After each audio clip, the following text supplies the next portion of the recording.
আসসালামু আলাইকুম। আজকে লইয়া গেছে একটা নতুন রেসিপি, একটা ডিমের ভর্তা বা ডিমের চাটনি। কেউ কেউ ভর্তাও হয় না বা চাটনিও হয়। ডিমের চাটনি বানাইতে যেটা যেটা লাগে আর কি, লবণ, পেঁয়াজ, কাঁচামরিচ, ধনিয়া পাতা। এখন তো ধনিয়া পাতার দিন, যে কোনো কিছু ধনিয়া পাতা দিলে খুব স্বাদ হয়।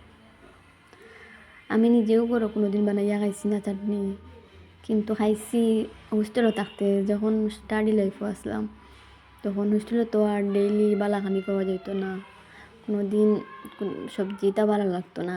ডিম থাকতো, কিন্তু ডিম যেদিন থাকতো আমরা দুজনে তিনজনে মিলিয়া ডিমের চাটনি বানাইতাম। সবের একটা একটা ডিম মিলাইয়া, কজনে মিলিয়া ডিমের চাটনি বানাইতাম।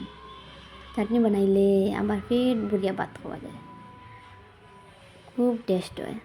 একদিন দেখলেই বা বানাইয়া গরম ভাতের লগে খাইতে খুব স্বাদ লাগে।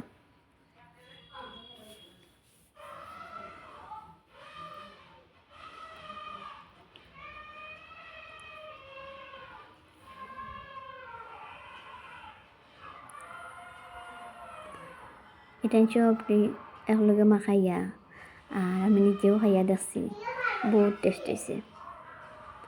স্বাদ মতো খালি লবণ দিবা, পরে লবণ বেশি দিলে নষ্ট হয়ে যাইব। আমরা কিন্তু একটু লবণ বেশি খাই আর জাল কম খাই, এটা নিচে বুঝিয়ে দিবা আর দিয়া একদিন বানাই লইবা, বানাইয়া খাইয়া দেখবা। ওই দেখুন আমি খাইছি। ভালো লাগলে লাইক এন্ড সাবস্ক্রাইব।